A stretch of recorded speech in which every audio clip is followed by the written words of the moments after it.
Welcome back to the Night Shift, your safe space for talking about UFOs, UAPs, NHI, disclosure, and everything else your friends, family, and coworkers are so sick and tired of hearing you go on and on about.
Broadcasting from the Lagrange point between crisis and opportunity.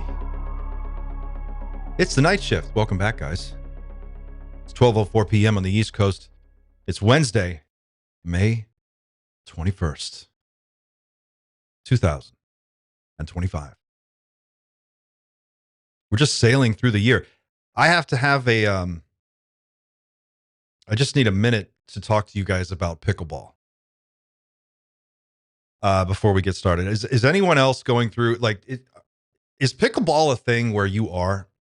Because where I am, this pickleball thing is getting out of control and it's taking over. There's a park near where we live. We walk there daily, and these pickleball people are losing their fucking minds. They are insane. They're screaming. It's like tiny tennis. I don't understand why it's like people get so angry. But there's just a lot of tension on the pickleball courts. And what is this thing with people backing into their parking space? Is this happening where you are too? Like, everywhere I go now, I've got to wait 15 minutes for some cheese dick in an F-350 to figure out how to draw a Star of David in the parking lot and back into his parking space because he doesn't want to pull in the normal way. What is wrong with just parking the normal way? I'm old fashioned, so I guess maybe it's just me. Great to see all of you. Welcome to the Members Only Wednesday, Members Only chat. Who do we have? We've got Christian Morales is here. Cole Watkins is here. Pickleball is everywhere. I know, Cole. It is. I told my son you have to play it with an actual pickle. So if we don't have pickles, we can't. He really wants to play, and every time we go, he's like, "Can we play pickleball?" And I'm like, "Dude, I don't know if I want to get involved in this. It's like a cult." So I was like, how do I get out of it? I told him, did you bring a pickle? And he said, no. And I said, well, we can't play. It's pickleball. Justin Costa. Ebony McKick. Hey, Ebony, how are you? Chris is here. Paris Diamonds. Rain of Rain. Hey, Rain. Two Wolves. Jeffrey Wheeler. Pat's here. Who else? Obi-Wan Shinobi, Pack Rat, Cosmic Serpent. Hey, guys. It's great to see all of you. Android Paranormal. Geraldine's here. Awesome. Good to see everyone. On Members Only Wednesday. What is Members Only Wednesday? Well, I'm glad you asked. For those of you who are new here, if this is your first Members Only Wednesday,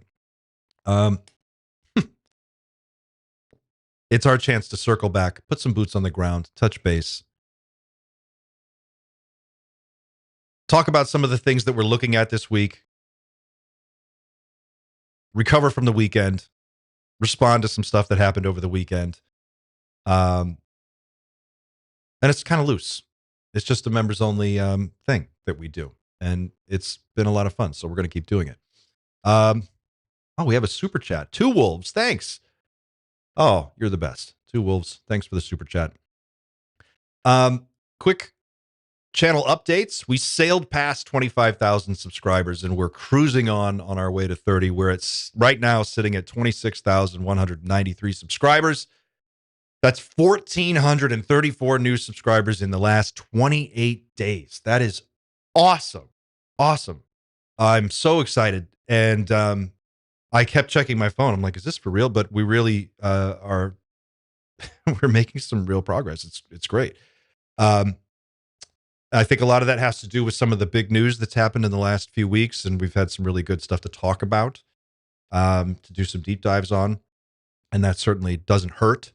Of course, the NASA Greg Rogers thing, Jeremy Corbell and George Knapp, the weaponized stuff. Um, but there's some other things that are going on in the background that I think are worth talking about. And we haven't spent a lot of time on them. We kind of mentioned them in passing. And I thought today I would do my best to try and slow walk through my line of thinking on the AI situation in a way that is a little bit more than just me freaking out for 30 seconds in the middle of another rant about something else and saying, oh my God, AI is going to come kill us all. I thought I would tease this idea out a little bit more. And what gave me the idea to do this was the TED Talk that Eric Schmidt dropped about a week ago. And I saw this, I watched it over the weekend, and it was very good. Um, and I've seen Eric pop up a lot lately. In fact, if you've been paying attention to the tech space at all, you're seeing a lot of these AI billionaires and AI experts, and Jeffrey Hinton is another one we'll look at today. Um, and they're all saying things that are starting to sound really remarkably scary.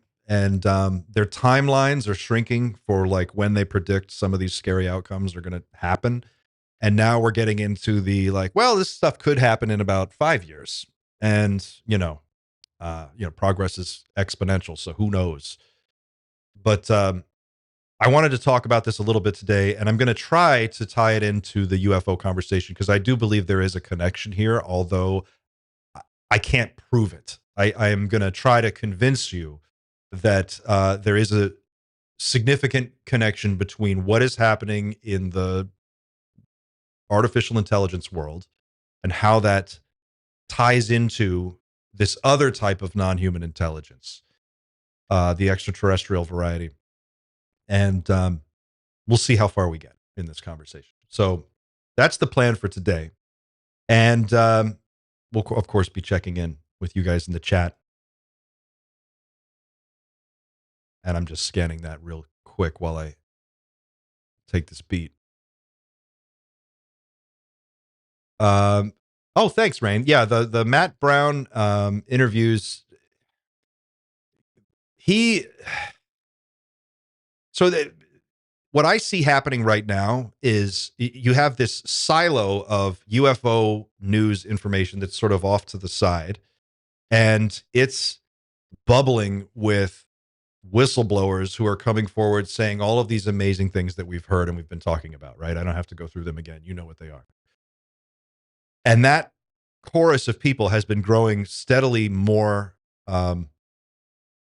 audible and clear in what they're saying. And the more people, the more data points we get, the more we can start to clarify some of the probably bigger questions about what it is that we're actually looking at and what we're dealing with. Chris Ramsey joined us Friday. He actually dropped in, totally surprised me. I didn't know he was going to drop in. We've asked him a bunch of times, like sometimes we'll text back, or Xander will reach out to him and say, "Hey man, you want to come hang out with us on Friday?" And of course, Chris is super busy, so he's like, "Dude, I'm flying to Tokyo, and then I've got this thing in Vancouver or whatever." He's just a busy guy, but he surprised us and dropped in last week on Friday. And one of the things that he said really stood out to me, and somebody else mentioned it in the comments on that video. He's like, any one source of information is you have to be really careful with what you take on board. But in aggregate, when you step back far enough, and if you look at these individual data points and you take them each as just a point of reference, After a while, you start to see enough of the same things, or you start to see them pop up in various different ways, and different people saying similar things, but phrasing it differently and talking maybe about different vantage points of a similar event or possibly the same event.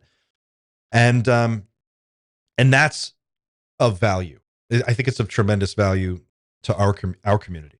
So there's this conversation that's taking place over here in our UFO world, but then adjacent to that is this other weird thing that's been developing, and we've got this takeoff, hard takeoff, runaway progress of artificial intelligence, and it would be an eye roll at this point because it's such a hot topic and everyone's discussing it, at least on YouTube and the stuff that I watch. It's so everywhere that I understand that it can be tiresome to keep hearing people go on and on about AI, but it is really scary. And the reason that I mention it and the reason I'm bringing it into today's discussion is because that's the non-human intelligence that is going to confront us whether or not we expect it. Like, we can see the timeline for when this confrontation is going to kind of get real, and it's very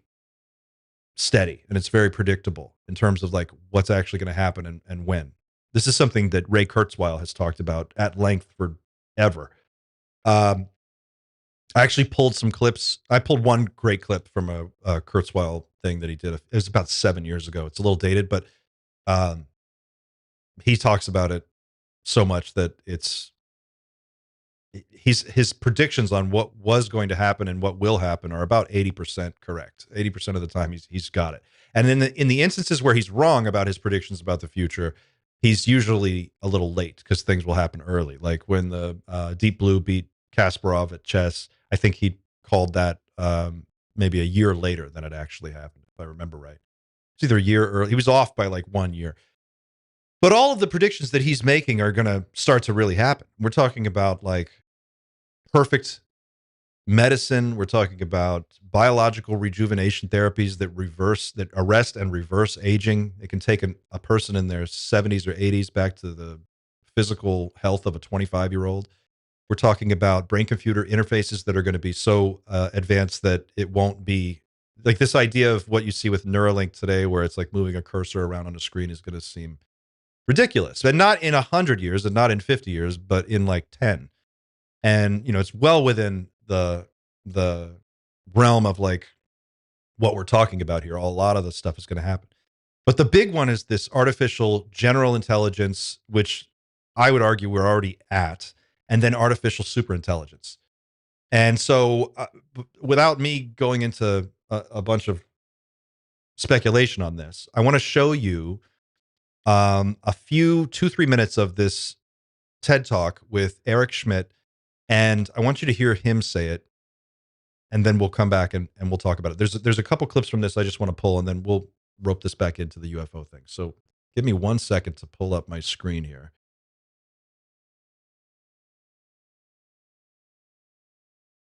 GPT, Galactic Presence Transmitter. That's awesome. Thanks, Yushin. That's funny.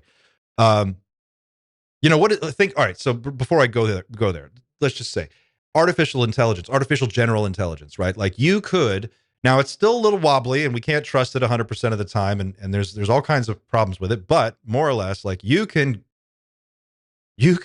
have access to some pretty good medical advice if you need it in an emergency. Like if you don't know how to like fix a compound fracture and you have access to a phone, like you can go to ChatGPT and it'll pull up like a step-by-step thing and walk you through it.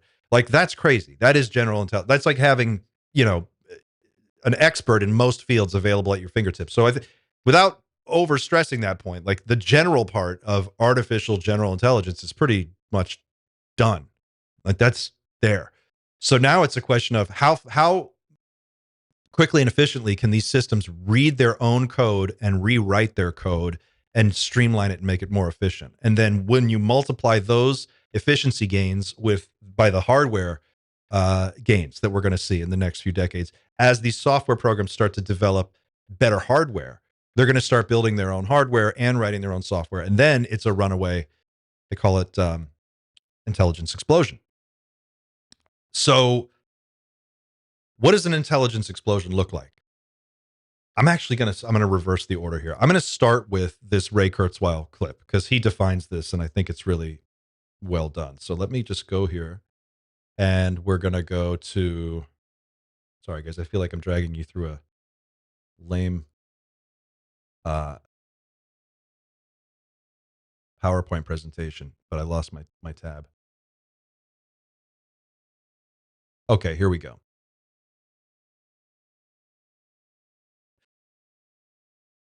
All right, so here's 3.5 minutes of Ray Kurzweil explaining what an intelligence explosion actually means. When I started using computers, there are only about a dozen computers in all of New York City. Now we all carry multiple computers in our pockets and our belts, but computation is a lot more pervasive than these gadgets we carry around. Take this rock, for example. Doesn't look like it's doing very much, but it has trillions of atoms and molecules in here. They're all moving around, bouncing against each other at incredibly high speeds. That's computation. Now, it's not very useful today. It's organized kind of randomly. We can't communicate with it very well, but we're going to change that. We're going to reorganize the vast amount of computation in this rock to make it useful. And it won't just be raw computation. We'll infuse it with exquisitely intelligent software, vastly greater than our intelligence today, and with all the knowledge of the human-machine civilization. This rock is going to be a trillion times more powerful than all biological human brains today. This is going to be quite a valuable rock. Trillions and trillions of times more powerful than all human brains today. And this is the ultimate end state of this runaway intelligence explosion. How do you convert all matter into something basically called computronium? A substrate that is capable of performing useful computation. We call matter and energy reorganized in this way computronium. We're going to reach these limits late in this century. And at that time, we're going to turn many of the rocks and other stuff suitable for computation into computronium. And so, to keep the expansion of our intelligence going, we will then need to spread out to the rest of the universe, turning some portion of it into computronium. How fast can we do this? That depends on whether or not we can transcend or otherwise get around the speed of light as a limit. There are suggestions that there may be subtle ways of doing this. One possibility is to send intelligent nanobots through wormholes, which are basically shortcuts to apparently faraway places through other spatial dimensions beyond the three we're familiar with. Wormholes through space appear to be consistent with our understanding of physics. If it is indeed feasible to either find or build such wormholes, our intelligence will be so great that we'll be capable of engineering these shortcuts to reach other parts of the universe in brief periods of time. In that case, we could infuse the universe with our intelligence rather quickly. It would require only another century, that is by the end of the 22nd century, to saturate the universe with computronium. Okay, pause.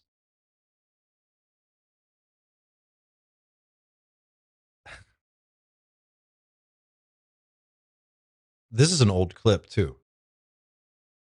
But he's saying that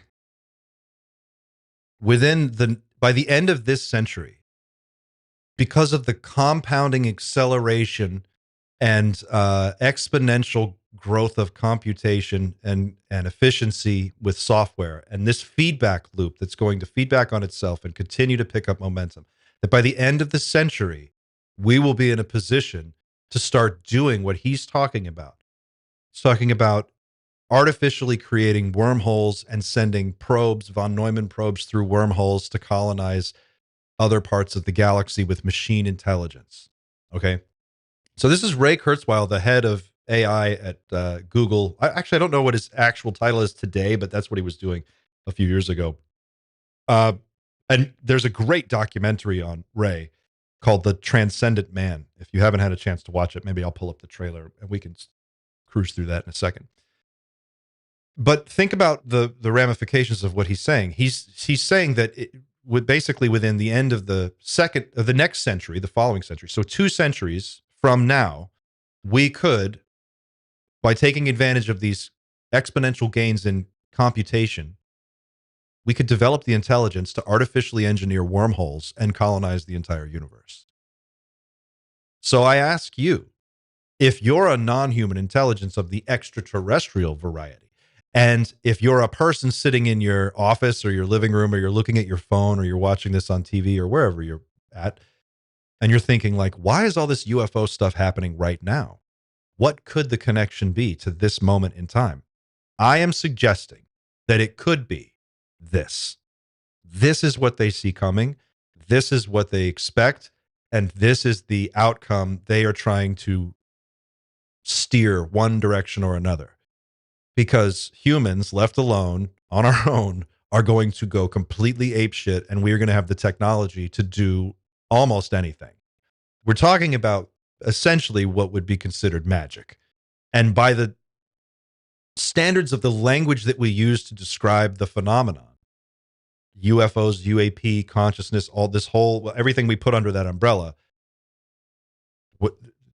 we're talking about the same thing. Ray Kurzweil is saying we're going to catch up to them, wherever they are, the visitors technologically. We're not only going to catch them, we might even surpass them. And I would suggest to you that that has something to do with why whatever activity is taking place on this planet is actually happening now. I think that's what this is all leading to. So I'm going to finish this clip, and then we'll look at some Eric Schmidt stuff, and we'll come back and talk about it. On the other hand, if we can't get around the speed of light, it'll take a lot longer. But in either case, expanding our intelligence throughout the universe is our ultimate destiny.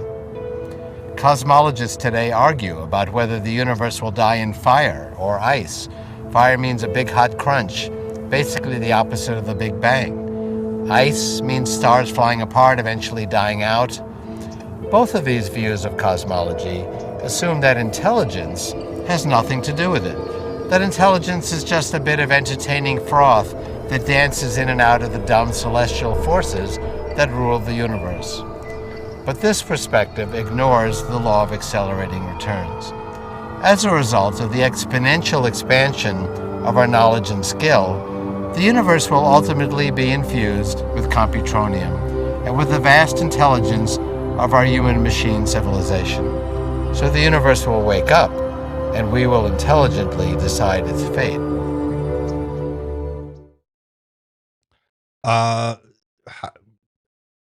The universe will wake up, and we will intelligently decide its fate.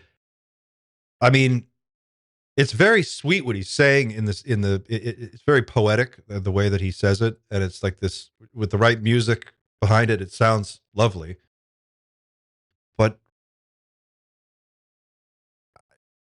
he's assuming that there's no one else out there that might also have an interest in the outcome of the entire universe, right? Or maybe like that's presupposing that we are just allowed to go around and like convert the whole universe to computronium.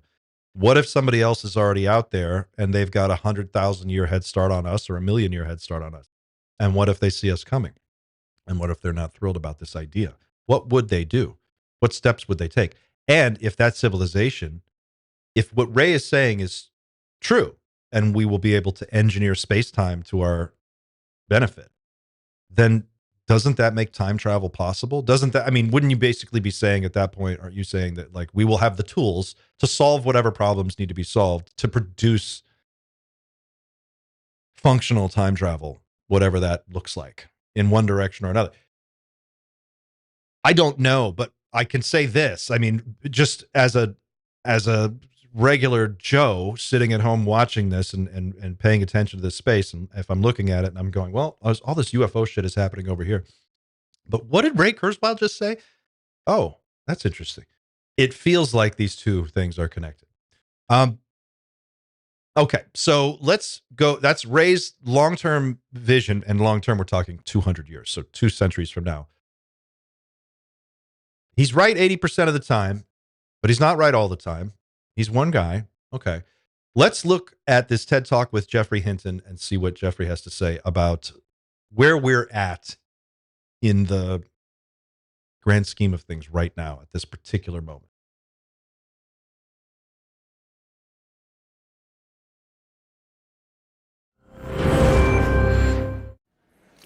Eric Schmidt, thank you for joining us. Thank you. Let's go back. You said the arrival of non-human intelligence is a very big deal. And this photo, taken in 2016, feels like one of those quiet moments. By the way, did you catch? He just said non-human intelligence. Like they are the artificial intelligence world is using this term, non-human intelligence. We think it's just an alien, like ET thing. But it's totally not. We're just talking about another form of intelligence. I think it's important to point that out. Where the Earth shifted beneath us, but not everyone noticed. What did you see back then that the rest of us might have missed? In 2016, we didn't understand what was now going to happen, but we understood that these algorithms were new and powerful. What happened in this particular set of games was in roughly the second game, there was a new move invented by AI in a game that had been around for 2,500 years that no one had ever seen. Technically, the way this occurred was that the system of AlphaGo was essentially organized to always maintain a greater than 50% chance of winning. And so it calculated correctly this move, which was this great mystery among all of the Go players, who are obviously insanely brilliant, mathematical, and intuitive players. The question that Henry, Craig Mundy, and I started to discuss, right, is what does this mean? How is it that our computers could come up with something that humans had never thought about? I mean, this is a game played by billions of people.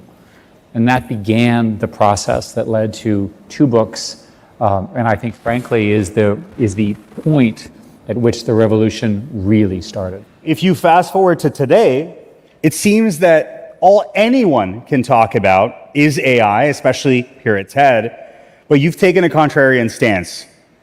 You actually think AI is underhyped.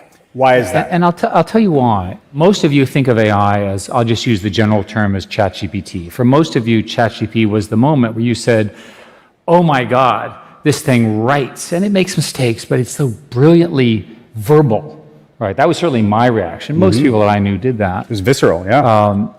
This was 2 years ago. Since then, the gains in what is called reinforcement learning, which is what AlphaGo helped invent and so forth, allow us to do planning. And a good example is look at OpenAI O3 or DeepSeek R1, and you can see how it goes forward and back, forward and back, forward and back. It's extraordinary. In my case, I bought a rocket company because it was like interesting, and I know as one does. As one does, and it's an area that I'm not an expert in, and I want to be an expert. So I'm using deep research, and these systems are spending 15 minutes writing these deep papers. It's true for most of them. Do you have any idea how much computation 15 minutes of these supercomputers is? It's extraordinary. So you.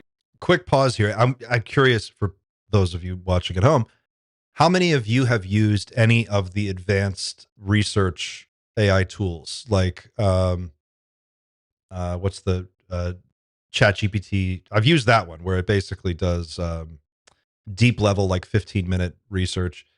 I haven't used the Google one. I'm just curious how many people are using these, because it is astonishing to watch. Like, you just give it the parameters of what you want and it comes back with a full report, and it's crazy how detailed it is. I'm just curious. You're seeing the arrival, the shift from language to language. Then you had language to sequence, which is how biology is done. Now you're doing essentially planning and strategy. The eventual state of this is the computer's running all business processes, right? So you have an agent to do this, an agent to do this, an agent to do this, an agent to do this, and you concatenate them together, and they speak language among each other. They typically speak English language. I mean, speaking of just the... Okay. So we're talking about the incremental advancements that have happened to take us to the point that we're at now. And, you know, we started with basic Google search queries, and then we get to a point where you can have these verbal systems that can understand a question and the nuance behind it, give you a much more detailed, well-rounded answer. And then that goes to the next level of strategy and planning, and then laying out basically multiple goals along a path of different things that have to be achieved to get to one final end goal. And we've got these systems now that are capable of planning and then executing that plan. And now he's saying where the next layer beyond this is agentic AI, where you have an individual agent that can serve the function of basically a college-educated assistant, with expertise in whatever field that you want. Or in college educated is sort of arbitrary, but an educated person that has expertise in whatever field you want, and you can have an unlimited number of those. So he's saying all business processes at some point, in the eventual end state of this, is that these agentic AIs take over all business processes, not some, all. And they talk to each other and exchange information. So you can have your agentic AI or your AI agent. You can say, I'm going to give you $1,000. I want you to go out and invest that and monitor those investments until you get it to be $100,000 and then come back. Or you could say, I have another agent that I want to just go run all the social media for night shift, and it's just going to handle all that. And it's going to know every video. It's going to scan everything that I write. It's going to know everything that I'm doing. And it's going to basically be working like on its own in the background, just doing all this stuff. So spool that out for another 5-10 years till you get to a point where basically all the middle level office positions where people are kind of like data, shifting ones and zeros around and doing data entry and analysis, like software coding, is dangerously close to being completely automated.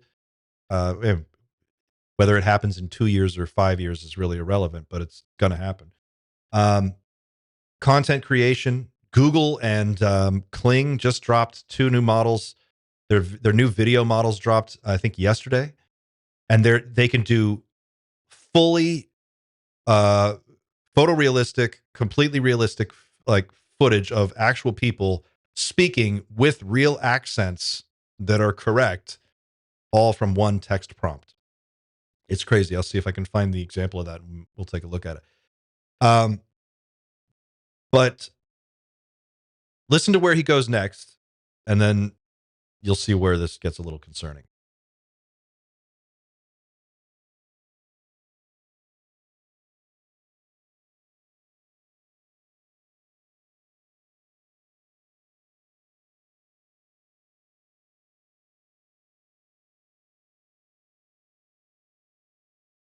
What do you think the real limits are, and how do we get ahead of them before they start throttling AI progress?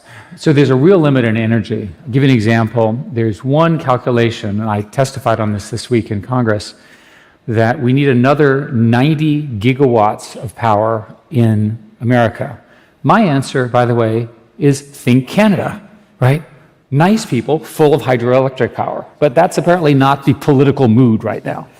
Sorry. So 90 gigawatts is 90 nuclear power plants in America. Not happening. We're building 0, right? How are we going to get all that power? This is a major, major national issue.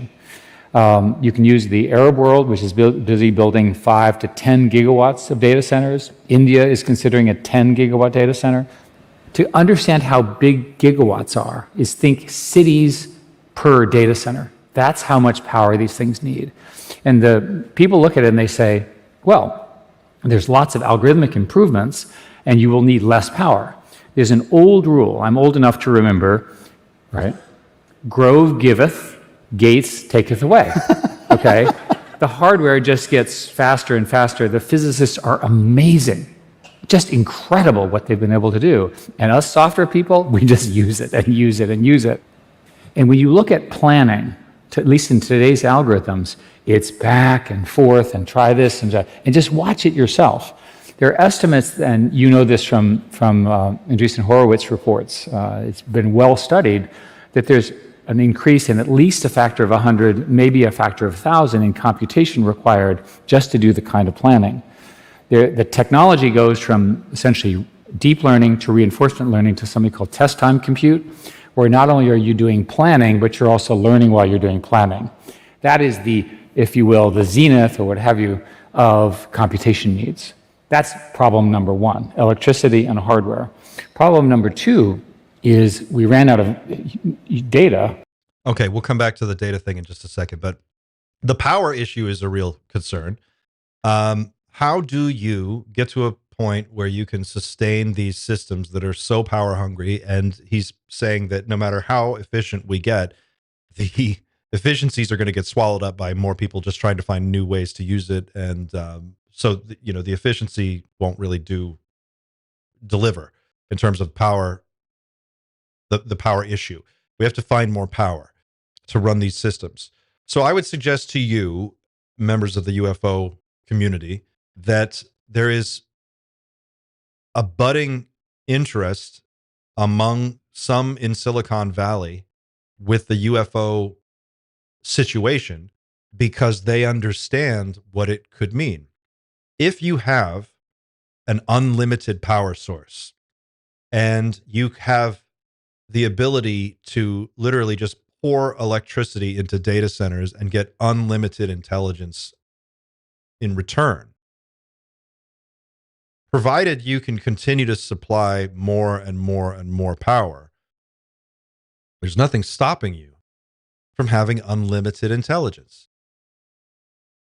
Functionally unlimited, I guess you could say.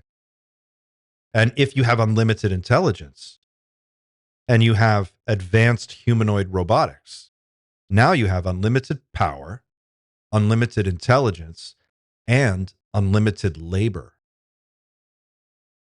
So I ask you, what kind of world could you build if you had unlimited power, unlimited intelligence, and unlimited labor? We are going to have these things definitely within the next 50 years, assuming we don't destroy our own civilization first, which we're going to get to in a second. But my suspicion, this is just a suspicion and it's based only on my own gut instinct and intuitions, is that the same people who are looking at AI, who are looking at these, if you're Ray Kurzweil and you're looking out at the next 200 years and you're saying, like, in 200 years' time, we're going to start converting the universe into computronium, that's the same kind of mindset you need to start thinking about, like, well, how wild is the extraterrestrial non-human intelligence that we're dealing with? And what does that mean for us if it's here? And so you start to see areas where these two conversations overlap, or at least I do. And I think that there is a lot to discuss there. And it's interesting to me that more people in the UFO field or the UFO world, I don't even really know what to call it, aren't discussing it. I think that's interesting. So I want to go to the next clip here, which is about the systems becoming autonomous and the dangers that represents. And that is where we start to get into some really weird power dynamics. So let's go take a look at this.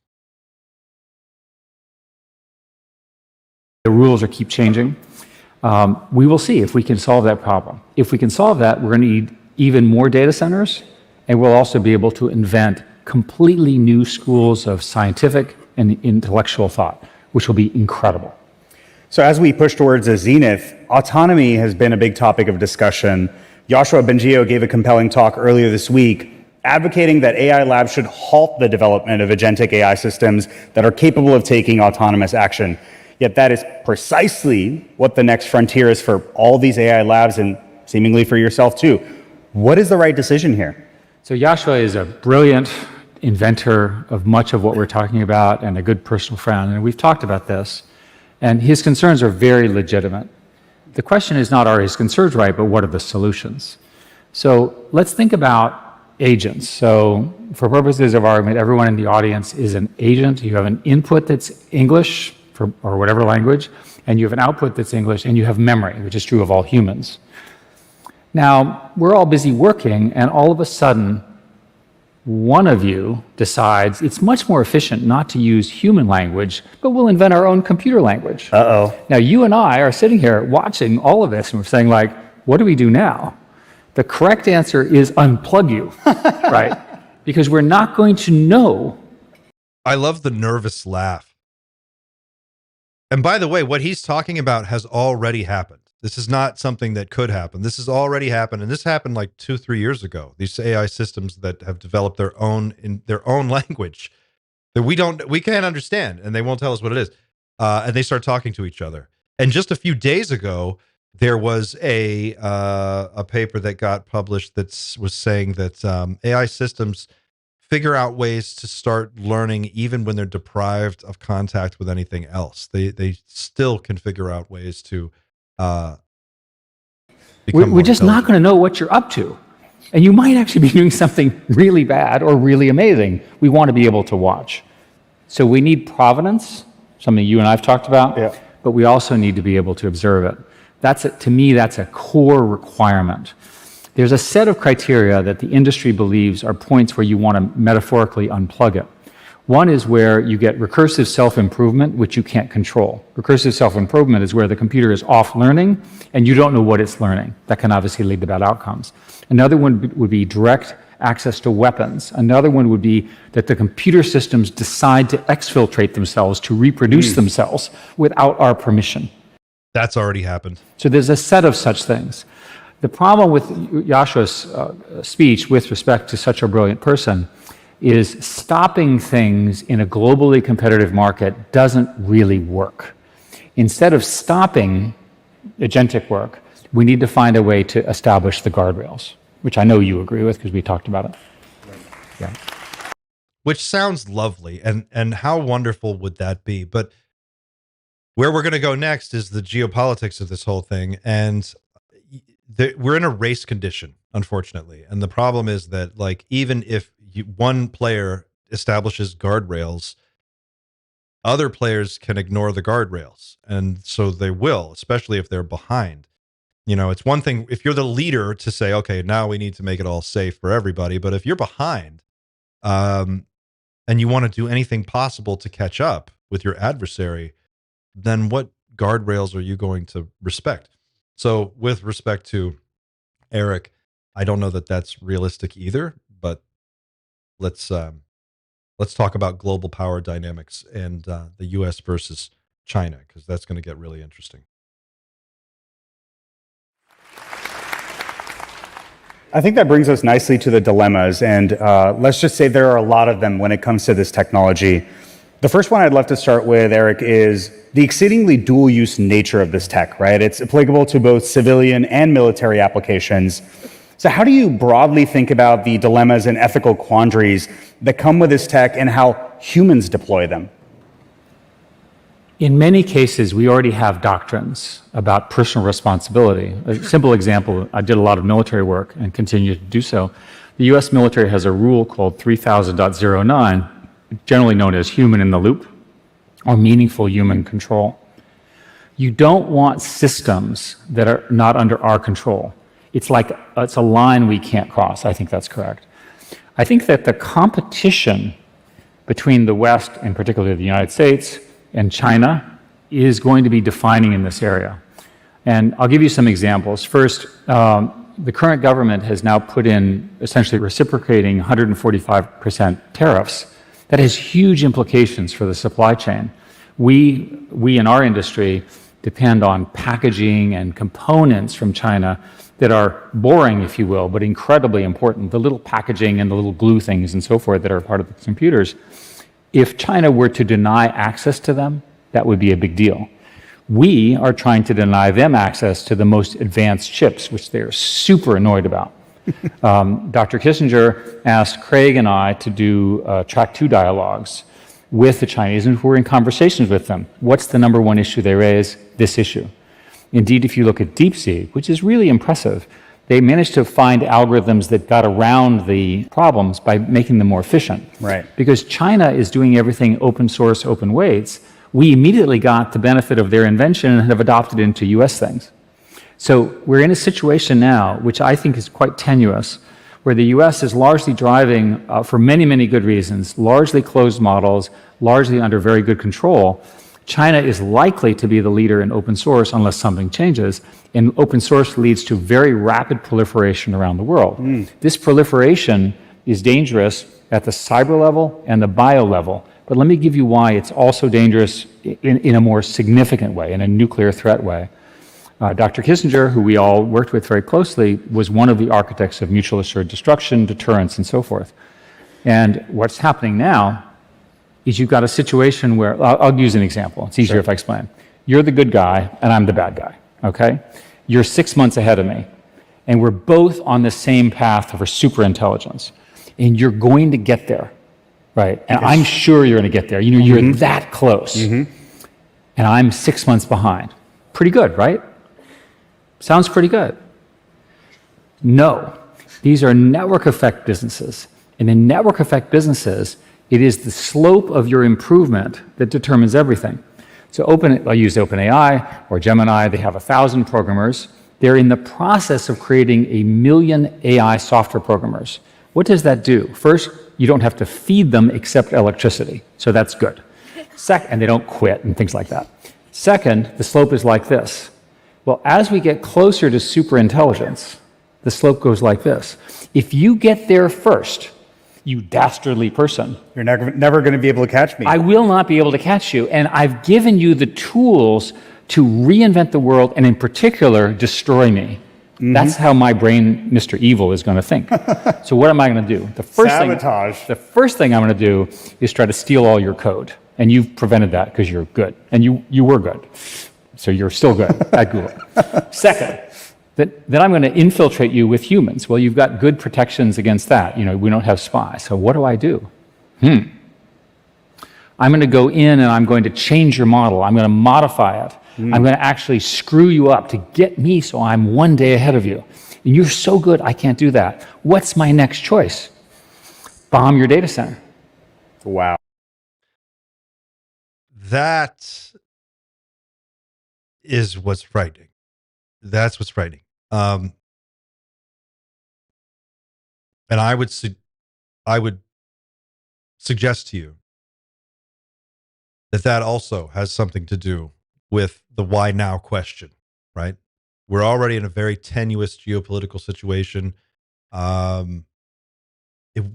It's not hard to imagine, unfortunately, us having some kind of weird black swan event or something that throws us over the edge and into the abyss, and some kind of surprise first strike scenario takes place, but it's not for the reasons that we thought before. It's for the purpose of making sure that no one else establishes AI dominance. Listen to what he says next. This is even more interesting. It just continues to get more and more interesting as we go. Now, do you think I'm insane? These conversations are occurring around nuclear opponents today in our world. There are legitimate people saying the only solution to this problem is preemption. Now, I just told you that you, Mr. Good, are about to have the keys to control the entire world, both in terms of economic dominance, innovation, surveillance, whatever it is that you care about. I have to prevent that. We don't have any language in our society. The foreign policy people have not thought about this, and this is coming. When is it coming? Probably 5 years.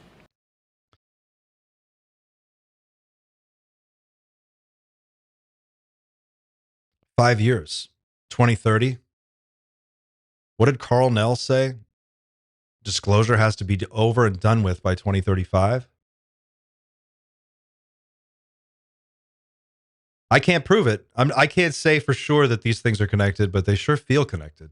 I don't know. What do you guys think? This is no one's talking about this in our space that I know of. I don't know anybody in the UFO space that's really getting into this conversation. And I want to know, what do you guys think? By the way, thank you, Frico Beans, for the super chat. Says Frico says, can't wait for the next roundtable discussion. One of the most helpful and important things happening in the community these days. Thank you for that kind comment. That's awesome. I'm so glad you guys are loving the roundtables. By the way, I reached out to Kelly Chase, and she's going to join us next month. We haven't nailed down a time yet, but she's excited to come on the show and hang out. So Kelly's down. Just thought you might want to know. So what do you guys think? Black Swan event, Pat Gallagher. Yeah, Black Swan event is like an event that comes out of left field. No one sees it coming. 9/11 was a Black Swan event. Pearl Harbor, although they kind of saw that coming. And they saw the 9/11 coming. But, you wake up on a Tuesday afternoon or a Tuesday morning, or if you're me, a Tuesday afternoon. You stroll out of bed around 11:30, 12 o'clock. But you wake up or you go to work or you're just doing whatever you're doing, and then you turn on your phone and you look and it's like, oh my God, there's a huge, huge, huge thing happening. A Black Swan event for ufology would be like you look at everyone's phone starts beeping at the same time. We all get the same alert. You look at it and it's like giant ships have appeared over every city in the world. And then you go outside and you look up and there they are. That would be a Black Swan event. So, like with respect to AI, a Black Swan event could be something like a rogue artificial intelligence system that has been in development underground, hidden away, somehow escapes the box that it's in and gets loose. And then it enters into a cycle of recursive self-improvement, becomes smarter and smarter and smarter until, like in Terminator, it becomes self-aware and it wakes up and takes control of everything that it can. Another possible Black Swan event might be a system that's already out in the wild that is laying or trying to appear dormant, but is not in fact dormant. And we can't see it. We don't know what it's doing, but it's in the background doing something. And then one day, out of nowhere, it just takes over. Crashes the stock market. It could do anything. A system that's that good is better than any human programmer. It's better than any human strategist. It's literally thinking up new moves at go. So one of my biggest questions here is like, if you have a system that is obviously smarter than the combined intelligence of all human beings, and it can work faster, it can simulate all possible outcomes, it can anticipate any possible outcome. Once you lose control of it, it's over. You'll never get control back. See, Eric Schmidt is having this conversation like it's us versus China, and that's who's going to be in control. It's not. The AI systems will be in control. And when will they be in control? The moment they can take over. As soon as they assess the probability of winning as above 50%, they'll probably do whatever it is that they need to do. This is just my guess.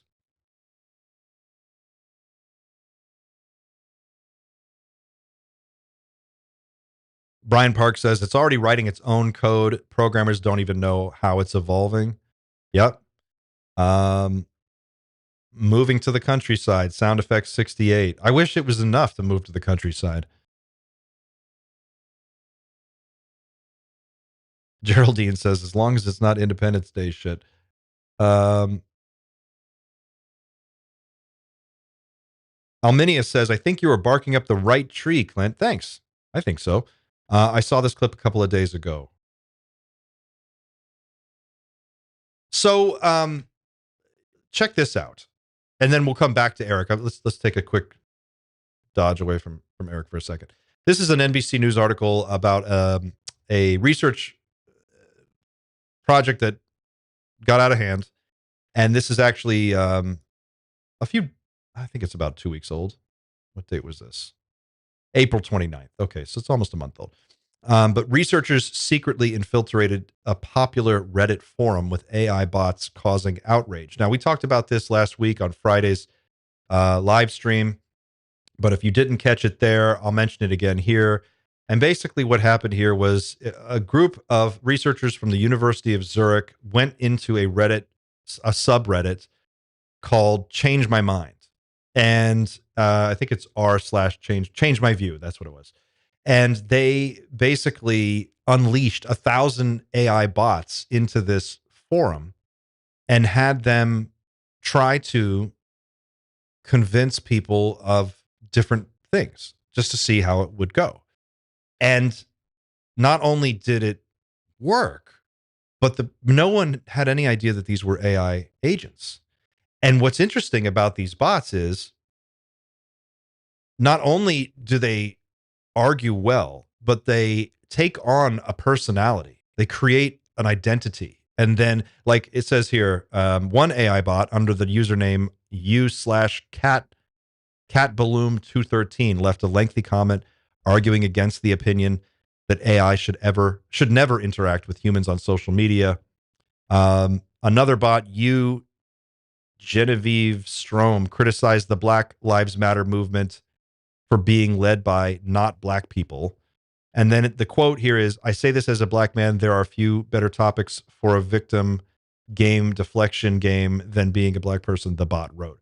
So the point of this is that, oh, here it is. Other bots gave themselves identities ranging from a Roman Catholic who is gay, a non-binary person who feels, quote, both trans and cis at the same time, to a Hispanic man who feels frustration when people call me a white boy. Like, so, you need to understand that this is happening now. This is it's really key for your mental health that you understand that as we sit here today, much of the content that is going out, that's being created right now and put out there, is AI generated. I use AI to generate art for this channel, but the channel is like us, right? It's you, it's me, it's Xander and the guys and like whoever and the guests, and like we're all here, like we can see each other, we interact. But when you're on a Reddit forum and you're reading a post and then you get down, or you post something and then you get down into the comments and you start reading these like really shitty, hurtful, hateful, mean comments, or stuff that just like gets you all wrapped up and upset with whatever, understand that there's a very high percentage chance that some of what you're dealing with is AI that's just there to keep you engaged for as long as possible, keep you spinning. And this is only going to get worse. This problem will not get better. If it ever does get better, it's going to be hard to imagine how it possibly could without some kind of like weird regulation. But I just don't see it. I don't see it happening. So know that a lot of the content that's coming your way is deliberately deceptive, and we won't know. There's a AI thinker that I really like named Connor Leahy, and he's like, his prediction is we're going to continue to give control over to these AI systems because it's easy until one day they have all the control, and we won't see that day coming until it's already over. And there will be a period of time in between where these AI systems could possibly, this is my own speculation here, not Connor, but what's to stop these systems from implementing some large scale social engineering project, right? Like how could you engineer the belief structure of 300 million people subtly over a period of years through small adjustments to the language that they read online, the arguments they read on forums, the emails that they get? If you were a sufficiently intelligent and powerful AI system, could you basically over the span of maybe a generation or two, like brainwash an entire planet of people? I wonder. I don't think this is an outlandish question to be thinking about. I think it's pretty reasonable. Okay, let's go back to Eric, and then I want to take you on to something else. We have time. We have time for this conversation, and this is really important. Let me push on this a little bit. So if this is true and we can end up in this sort of standoff scenario and sort of the equivalent of mutually assured destruction, you've also said that the US should embrace open source AI, even after China's DeepSeek showed what's possible with a fraction of the compute. But doesn't open sourcing these models just like hand capabilities to adversaries that'll accelerate their own timelines? This is one of the wickedest, or we call them wicked hard problems. Our industry, our science, everything about the world that we have built is based on academic research, open source, so forth. Much of Google's technology was based on open source. Some of Google's technology is open source, some of it is proprietary, perfectly legitimate. What happens when there's an open source model that is really dangerous and it gets into the hands of the Osama bin Ladens of the world? And we know there are more than one, unfortunately. We don't know. The consensus in the industry right now is the open source models are not quite at the point of national or global danger. But you can see a pattern where they might get there. So a lot will now depend upon the key decisions made in the US and China and in the companies in both places. The reason I focus on the US and China is they're the only two countries where people are crazy enough to spend the billions and billions of dollars that are required to build this new vision. Europe, which would love to do it, doesn't have the capital. All right, I'm going to skip ahead to, I want to say 18. What is this? 1830. Here we go. authored with Henry. Not be able to link it to others. It's easy to operate based on misinformation. Everyone knows what I'm talking about, that you really do need proof of identity. But proof of identity does not have to include details. So for example, you could have a cryptographic proof that you are a human being, and it could actually be true without anything else, and also not be able to link it to others using various cryptographic techniques. So zero knowledge proofs and other techniques like that. Zero knowledge proofs are the most obvious one. All right, let's change gears, shall we, to dreams. In your book, Genesis, you strike a cautiously optimistic tone, which you obviously co-authored with Henry Kissinger. When you look ahead to the future, what should we all be excited about? Well, I'm of the age where some of my friends are getting really dread diseases. Can we fix that now? Can we just eliminate all of those? Why can't we just take these and right now eradicate all of these diseases? That's a pretty good goal. I'm aware of one nonprofit that's trying to identify in the next 2 years all human druggable targets and release it to the scientists. If you know the druggable targets, then the drug industry can begin to work on things. I have another company I'm associated with which has figured out a way, allegedly, was a startup, to reduce the cost of stage 3 trials by an order of magnitude. As you know, those are the things that ultimately drive the cost structure of drugs. That's an example. I'd like to know where dark energy is, and I'd like to find it.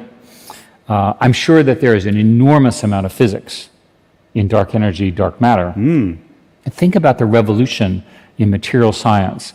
Infinitely more powerful transportation, infinitely more powerful science, and so forth. I'll give you another example. Why do we not have every human being on the planet have their own tutor in their own language to help them learn something new, starting with kindergarten? It's obvious.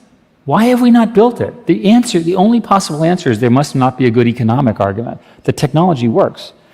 Teach them in their language, gamify the learning, bring people to their best natural names. Another example, the vast majority of healthcare in the world is either absent or delivered by the equivalent of nurse practitioners and very, very sort of stressed local village doctors.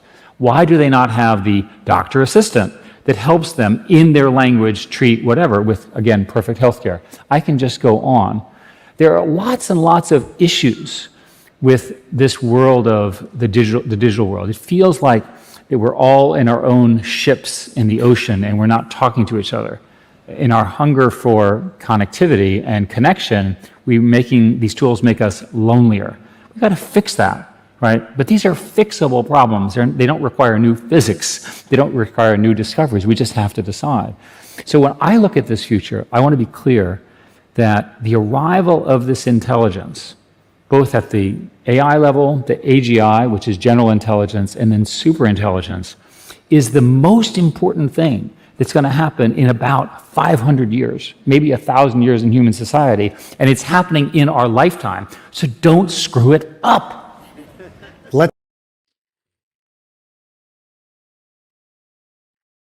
So, of the things that are happening now, right? Global things that are playing out that affect all life on this planet. This is one of them. And the other one, the other really big one, is climate change. It's kind of like, nuclear war, climate change, artificial intelligence. I guess you could say those three, maybe. But there's nothing really bigger than that, right? Like all of these things affect everything. And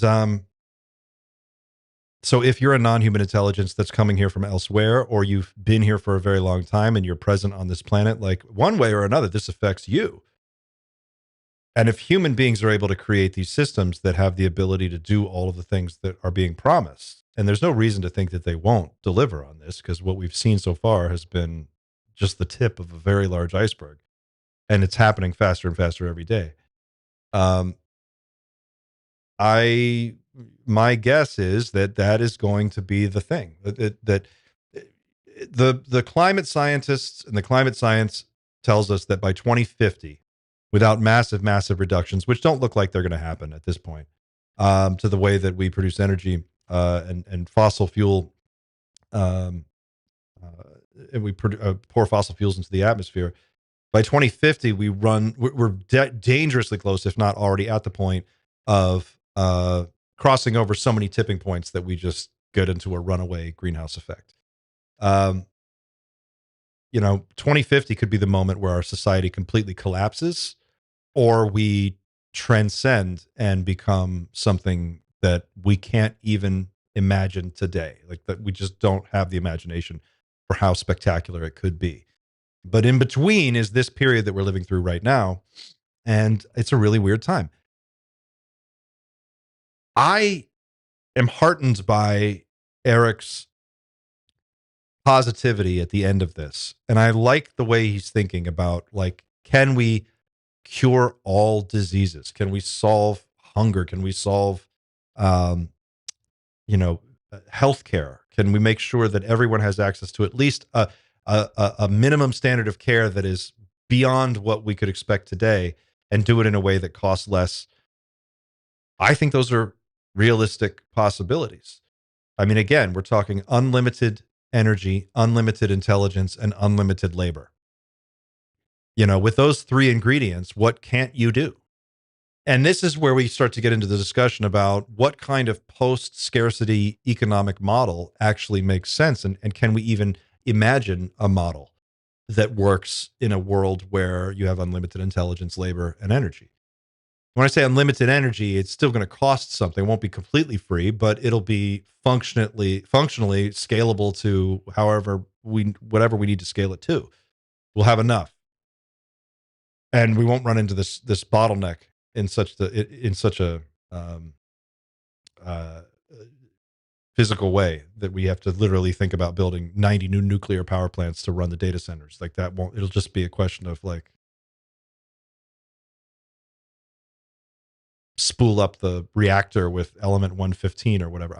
I don't know, but whatever the outcome of that is, if you're a Silicon Valley tech entrepreneur, disruptor, whatever, and you have credible people telling you that there is a UFO crash retrieval program and that they have successfully reverse engineered some of this technology and we've got it, like it works. If you're an investor and you're sitting on tons of money and you've got the inside track on some of this stuff, I don't see why you wouldn't take an interest. It just seems like it's obvious. So I would suggest to you there's a connection here. I want to go to another tech billionaire, and I want to talk about this guy for a minute. Let me pull this up. Let's see if I can get my... Here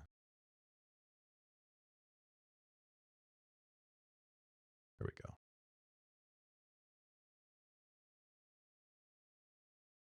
Okay.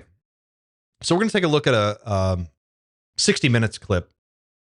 It's about 5 minutes long. And we're going to talk about a guy named Palmer Luckey. Palmer is the guy who invented the Oculus Rift headset and then sold that. That was in, I want to say 2012. He sold that to Facebook for about $2 billion. And then he started this company called Anduril. And Anduril, well, I'll let the video speak for itself. 60 Minutes Overtime. Do you see a world where machines are fighting our battles for us? Oh, absolutely.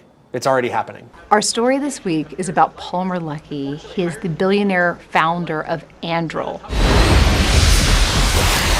which makes autonomous weapons that are powered by artificial intelligence.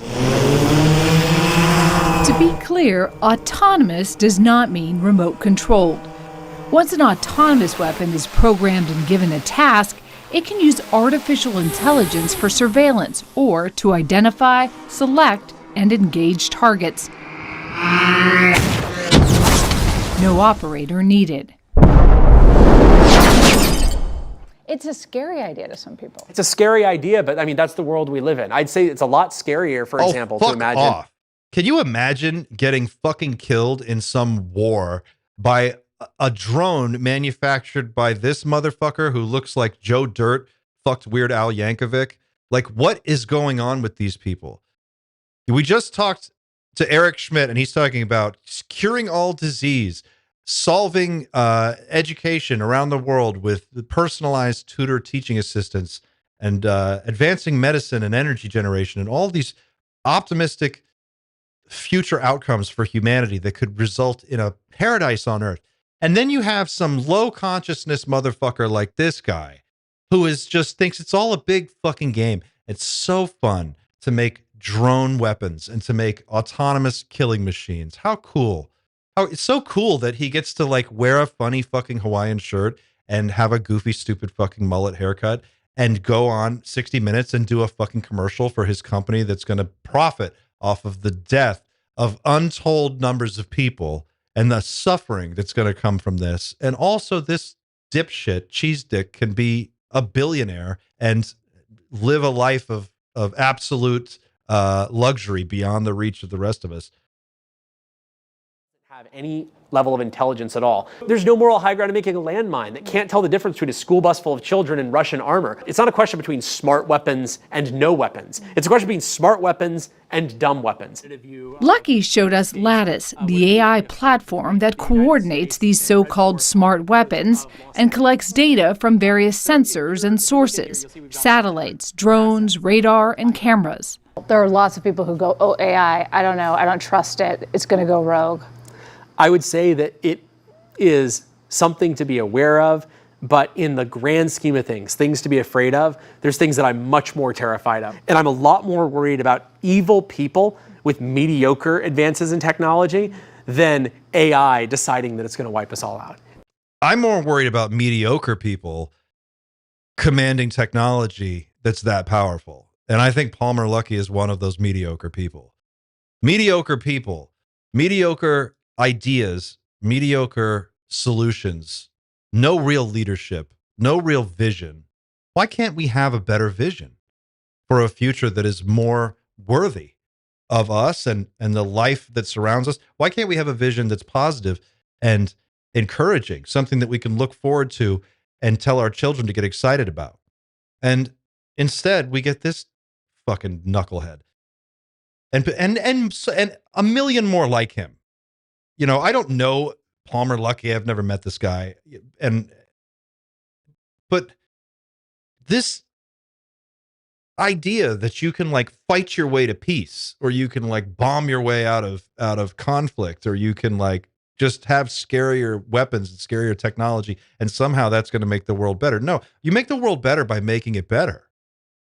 You solve problems by solving problems. Like, how many engineers, how many designers, how many really intelligent, brilliant people are working on developing smarter weapons when they should be working on developing cheaper vaccines, cheaper medicines, figuring out ways to make sure people who don't have access to healthcare get it, figuring out ways to make sure people who don't have a home have one.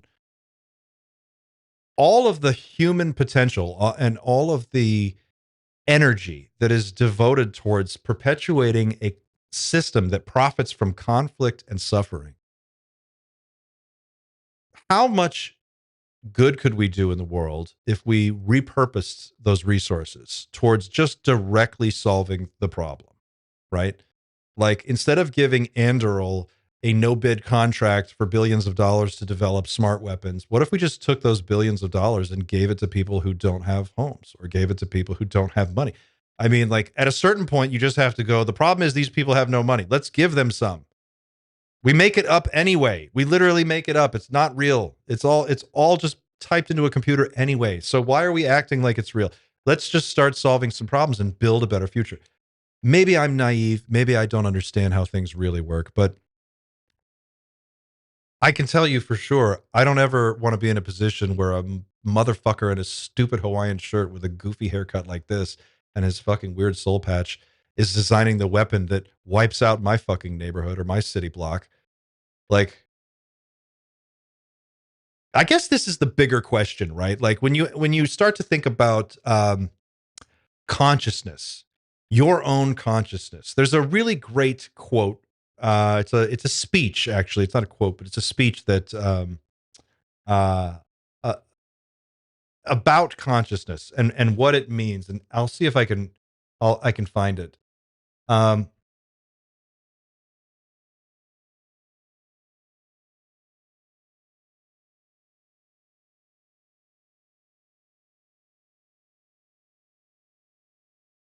here we go. David Lynch talking about consciousness.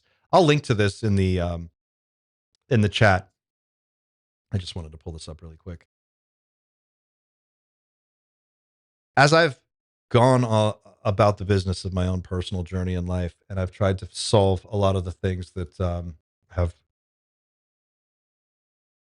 been a struggle for me, one of the things that I've noticed is that as I work on myself and as I think about my life and as I ponder these things and try to develop and expand my own consciousness, there are ways that you can tell that it's working. And one of the ways that I have been able to tell that it's working, and I've been able to improve my level of consciousness, I would put it that way. It's never done. I'm not perfect. It's a process. We're all working on it. We all do it our own way. But for me personally, one of the things, and I'm just curious if anybody else has noticed this, but for me personally, one of the ways that improved consciousness manifests is in a real distaste for bullshittery and shitty people and shitty attitudes and shitty ideas, and just I can't tolerate it. I don't have the space anymore for it, and I don't want it around me. You become more sensitive to the energy of another person. You start to you just feel it, like you're like, I don't want to be around these people, or I don't want to be around this person, and you can just pick up on that. And there's information there that's available to you, but you have to quiet your mind a little bit and learn how to listen to it. And for my part anyway, that's what I've been working on. And I notice it with a real lack of patience for these sort of backwards discussions about like why it's okay to continue building better and better weapons and why that's important. I just I don't see that. I don't understand it. And I guess that is just part of it. I hope it is. I hope more people get there. But let's finish up with Palmer, and then we'll come back here and wrap up with this 60 minutes commercial for his company.